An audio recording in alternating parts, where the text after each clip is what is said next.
Okay, sorry to join this one after I've already started, but I started tinkering without the camera recording, of course, because that's just the kind of guy I am. I don't think about things like that to start with. I've took injector 1 out. So injector 1 is looking pretty grim, by the way, and it's out and down there. And I sort of wasn't really sure what I was going to do because it's actually just starting to rain again, and I'm just tempted to whip all the fuel rail off and get a good close look at what damage there is to the camshafts and the lifters and whatever else is visibly damaged in there. So let's have a go and see how far I get this afternoon.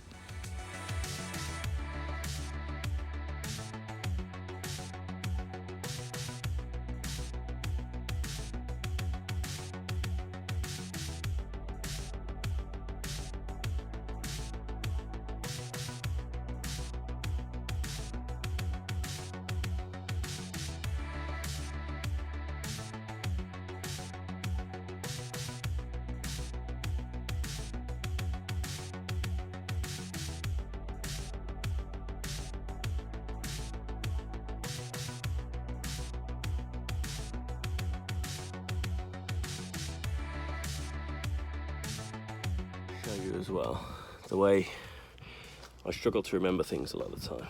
So you can see here the way I lay things out is in the order that they sit on the engine as well, and I shall do the same thing here with the injectors, just otherwise I can't remember where the hell everything goes otherwise.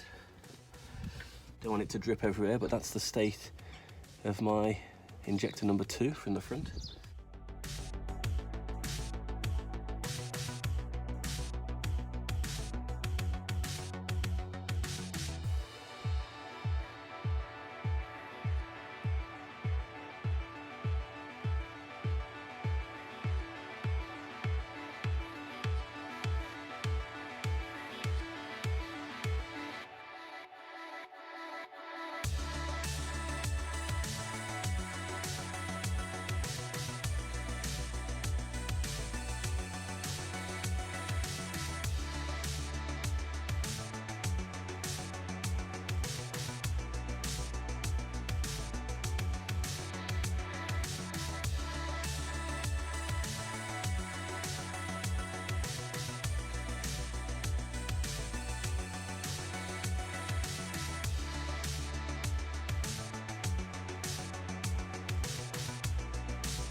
There we go.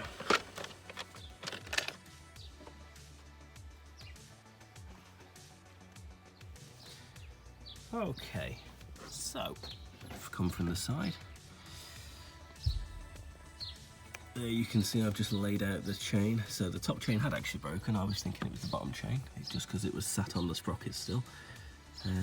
But I guess it stopped turning pretty quickly and the chain stayed on the teeth. Anyway, whatever, that is 100% broken because we got the end of it over there. Having a quick close-up, so what I'm just looking at to start with is, do we see score marks or any mechanical abrasion or damage on the cams? And I don't really see anything that worries me just at this moment. I've only literally just had the timing cover off. But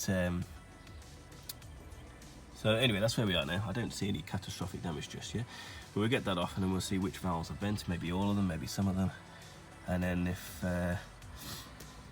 some of the cam followers maybe are broken and things like that. So let's put you back on the stand and we'll see what we can do. See if we can get the cams off.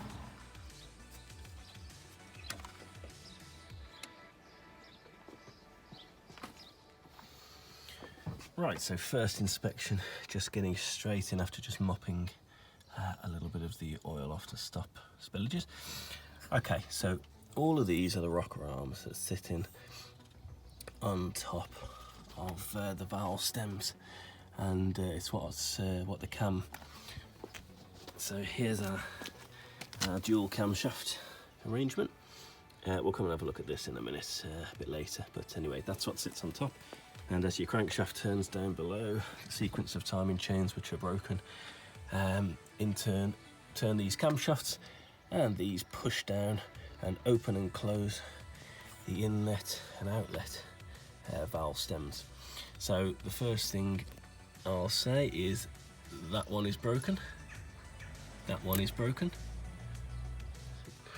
that's broken as well. Don't know if you can see that. Oh crap, yeah.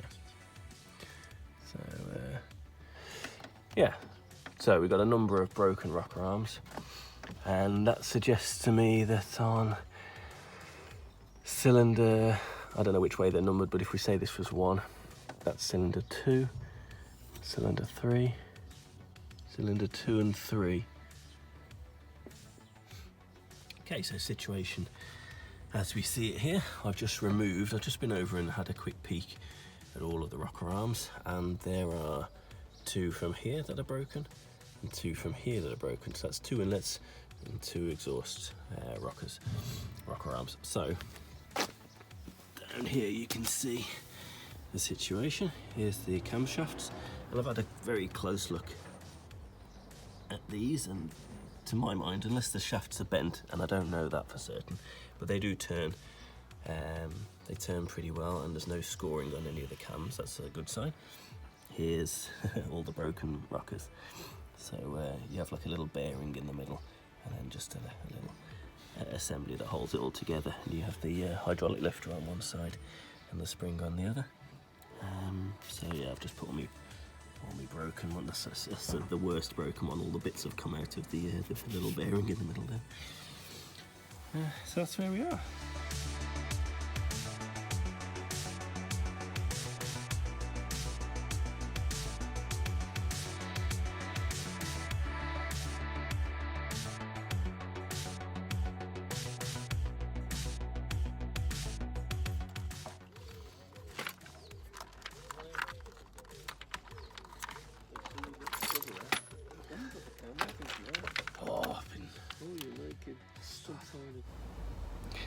Right, so after a cup of tea and a few biscuits and a bit of a think, you can probably see there I've got a cable into the back of the car, trickle charging the battery because it's virgin on dead these days, and the problem is that you can't open the boot if the battery goes flat and all kinds of other things.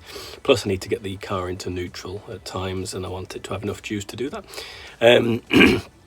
So I've got the to the point where we're looking at the valves in the top of the head, and the head's still on the engine. I'm going to, at this point, politely bow out and take it to a specialist to carry on the work. I'm tempted to do it myself, but the biggest problem is doing the timing chain. You've got 2 ways. You either take the gearbox off and have access to the back of the engine that way, and I can't get the car high enough. I don't have I've only got axle stands, and axle stands will only get the car 30 to 40 centimetres off the ground. That's not enough to clear the bell housing for the gearbox. So I've got a problem there. And the other way is to take the engine out, and I can't do that because I haven't got an engine hoist. So those are my 2 options, and it just makes the job really difficult. So I'm going to at this point get it recovered, take it down the road to the specialist engine builder, who's going to pull it apart, put new valves in where the valve stems are bent, put new rocker arms on, do whatever else needs doing, new head gasket, full timing chain kit, and the other thing is I've got time constraints as well. I've got other things planned that need doing, so that's the plan. I'm passing the baton to someone who's better and quicker than me, and that's it. Sometimes you got to do it.